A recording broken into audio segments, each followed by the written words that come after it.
there, boys, girls, and squirrels. My name is Modstab, and welcome to a nifty little build. So the first thing that we're gonna do here is we're gonna clean this bad boy out. As you guys probably saw in the promotional video or the little snippet that I just put before this dialogue piece, it's pretty dirty. And so when you're upgrading your PC, that's gonna be one of the first steps. So let's go ahead and get right into it. All right, so we got a couple things taken care of there, and I think one thing to really mention is when you're cleaning this, it's not gonna be perfect, it's not gonna stay perfect, so don't worry about getting it spotless. You just wanna make sure there's not a lot of extra buildup caked on there that you can just blow off with one of these bad boys. There's a lot of different brands. All it is like just a compressed air can. So you can go ahead and use, I'm using Insignia, which is a Best Buy house brand. You just blow that bad boy out.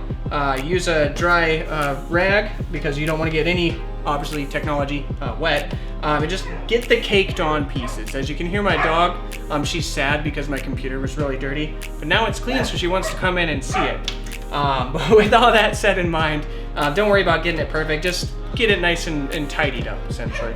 Alrighty, so one thing to worry about when you're replacing or upgrading computer components is you don't want any static electricity to get in there, because as soon as you touch something, that little piece of static can totally ruin a piece of computer equipment. So usually you have some type of equipment that you'll put on your wrist and ground by clipping on the metal of the key or the case.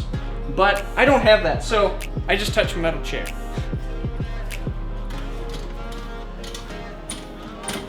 All right, since we have everything kind of loosely dusted off, we did the static electricity test there. What we gotta do is we gotta take these power pins out, and they're in there a little snug, so feel free to kind of be a little aggressive with them. Eventually they'll just kind of slowly pop out, and you'll have to wiggle them. Get out of there, little guy. There we go. So now power pin is free. Most motherboards are gonna have some type of locking mechanism, so you might be able to zoom in there and check real quick.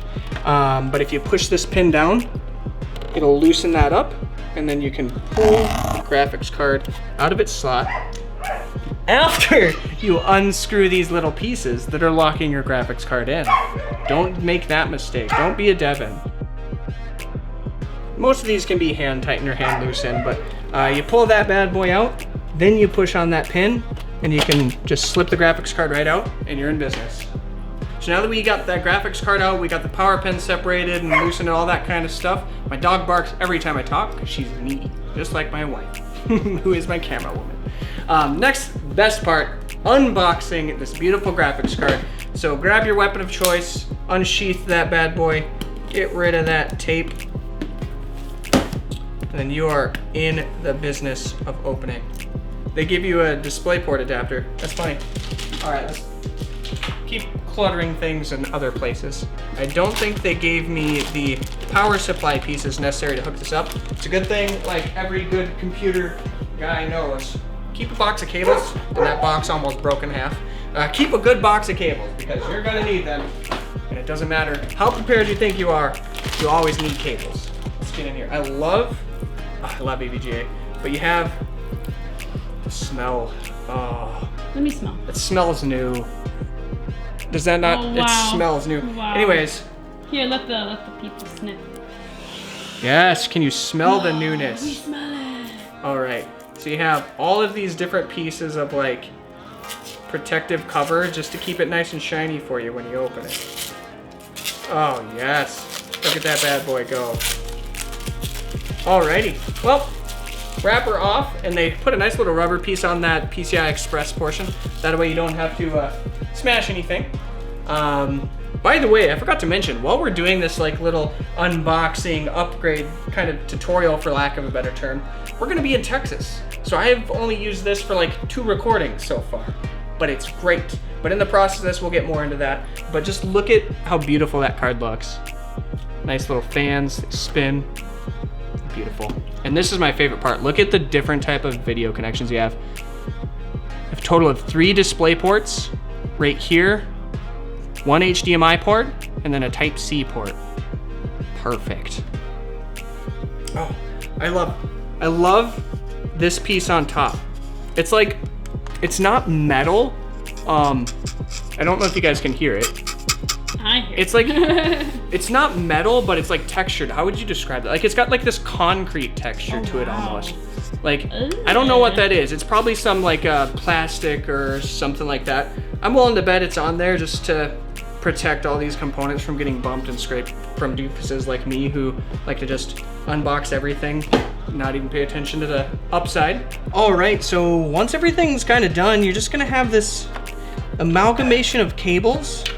Now, one thing you need to do is keep in mind that if you have this already built, or if it was pre-built for you and you're just upgrading, make sure you remember where those cables go. My wife was awesome and wrote down what colors go into what particular spot down here. If you don't want to do that, feel free to take a picture. We have 2 different power supply cords coming through because we're going to have one that we're going to dedicate towards the new graphics card, doing a 6 slot and an 8 slot just to give it what it needs. And then we're also going to have a second cable for the graphics card we previously had, because I'm going to use that for a encoder for when I live stream. And so with that in mind, we remember that this piece goes over here. All right, now let's get this bad boy going. Now this is where forcing things never pays off, so be a little bit delicate with it. You can still hear my dog just going mad. But be delicate with these, because these are, I know it might be hard to see on the camera, these are just little tiny dinky prongs. And so you could break these prongs super easily. See if you can see down in here. Like there's little tiny prongs. Like they're not so delicate that you can't kind of get them in there snug, but just don't force it on there if it's not gonna slide in there, because you're like if you're coming in at an angle, you're just gonna break them anyways. This one, a little bit more obvious where it goes, because, well, it's about the only place that this thing will fit. So this guy goes in, right in there, and then it's good to go.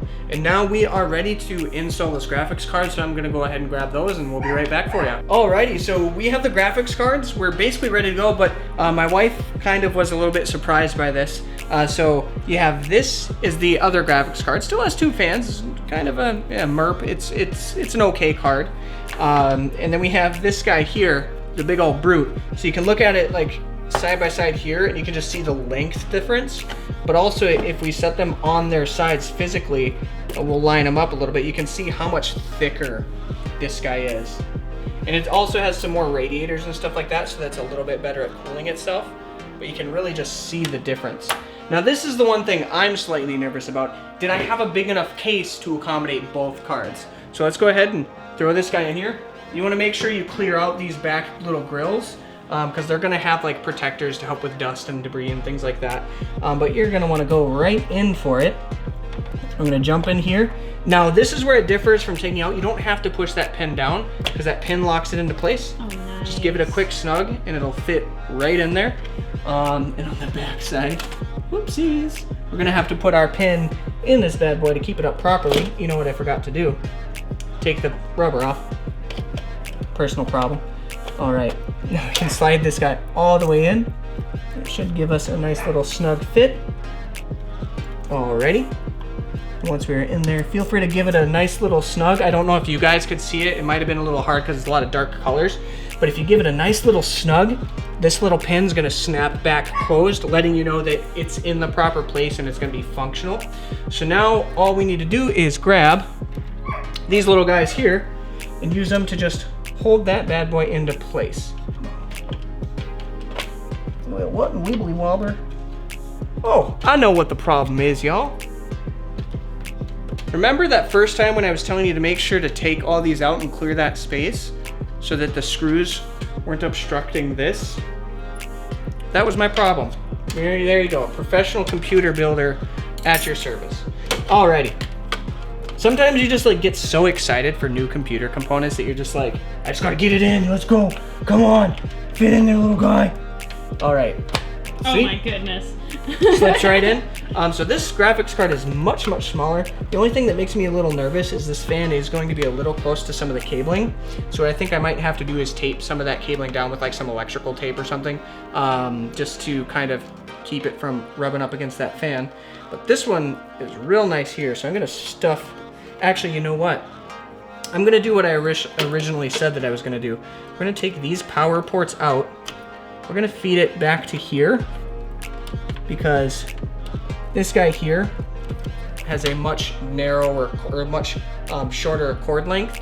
So what I would like to do is power this guy off of this one. Alrighty, then we're gonna live the dream. Get you in there, little guy. If I could see properly. Alrighty. Cool beans. Alrighty. So let's try to feed this cord back into that power supply compartment as possible. You do have a lot of wiggle room with this case down here. I like these covers because they help me hide all the mistakes of cable management. That's great. So I don't want to get it too snug because these guys are going to be kind of falling around and swooping around each other a little bit. And you don't want to put too much pressure on those cables. But long story short, we can kind of tuck this guy down and under just to get it out of the way here.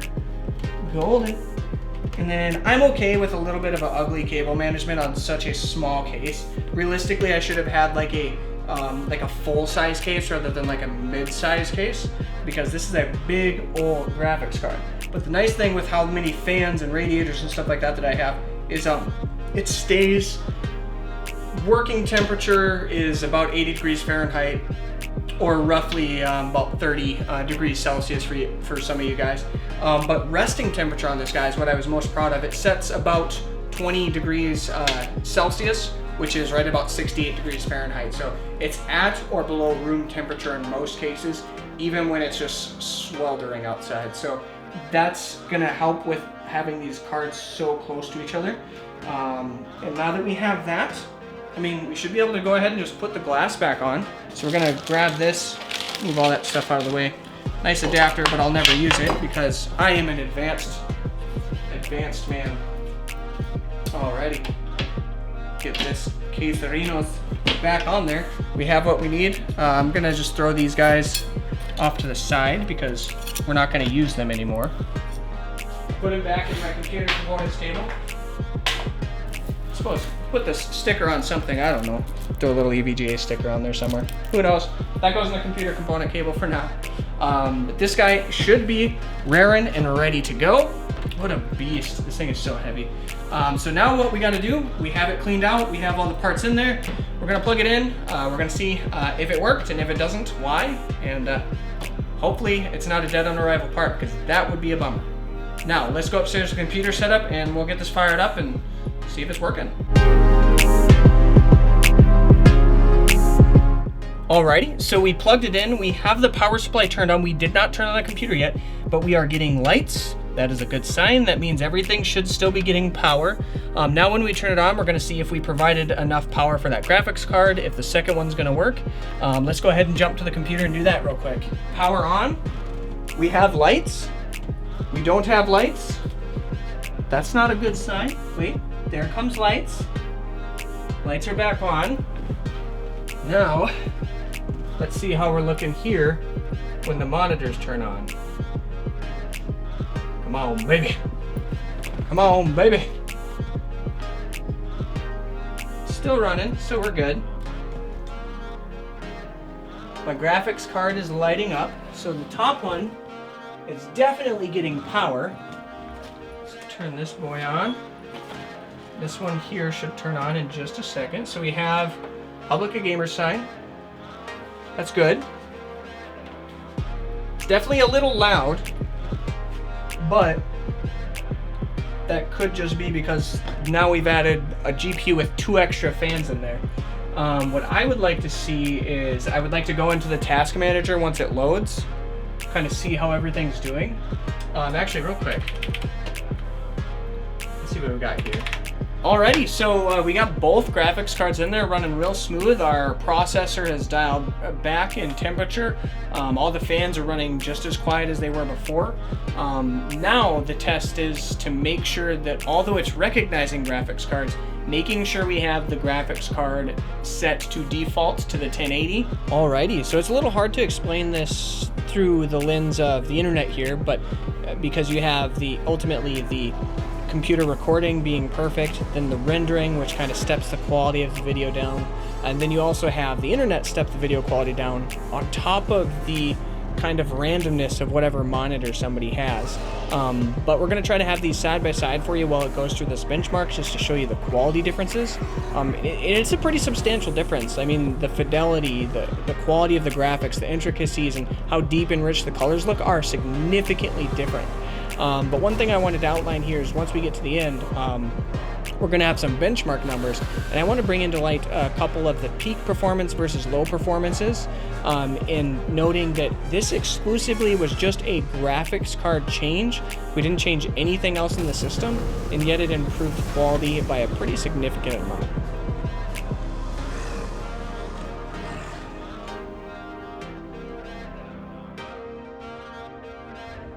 Alright, so for FPS, or frames per second, we had a normal performance with a 1050 at 45 frames, and the normal performance at the 2080 was 117 frames, so almost triple the amount of frames there. We had the simulation at 23.4 versus a 9.1 on the 2080, so it's darn near a little over half actually of the actual time it takes for the simulation portion of things. Then you have the render, which is going to be 23.2 on the 1050 versus the 8.9 on the 2080. Once again, just under half of the amount of time it takes there. And then you have the GPU millisecond response time with a total average of 1.5 on the 1050 Ti versus a 0.6 on the 2080. So once again, just over twice as fast, with the peak performance on the 2080 having 0 millisecond response time, which to me just absolutely blows my mind. It's not noticeable even up to, I think, what is it? It's something like your mind can't tell the difference up to like 10 milliseconds or something like that. You don't perceive that mentally, but being at a 0 millisecond response time means that there's no delay whatsoever, which just blows my mind. And then we get down to the total frame section down here, and we have a 23.2 versus a 9. Once again, a huge improvement. And some things I can use to refine these numbers or even these numbers out is get a little bit better processor, and maybe put the game itself on a solid state drive rather than a standard optical. With all that said and done, thank you guys so much for joining me in this build. It has been an adventure, and it just goes to show you that one little piece of equipment can totally change the quality of how a computer can work. So don't get too caught up in the idea that you have to replace every piece, although that is fun, and I do appreciate that myself because I like having new equipment. But man, one graphics card changes a world of issues with my computer. Not to mention that second graphics card is going to be the encoder for my live stream from here on out. So we are in a really good position to start producing some really high quality content, and I'm excited to share that journey with you guys. Now, all that being said and done, thank you guys so much for joining me in today's episode. I guess it's not an episode, it's just we're building computers, okay? We're upgrading computers, we're learning things. Thank you guys so much for joining me in that journey. Remember, liking, commenting, and subscribing are great tools for you to get in touch with me. Let me know what you liked, didn't like, and what you would like to see next. I'm going to share my filthy little cake hole, but before I do, hit that bell notification icon so you can stay up to date on all the things that I will be doing from here on out. As always, I love you guys, and we will see you next time. Toodles!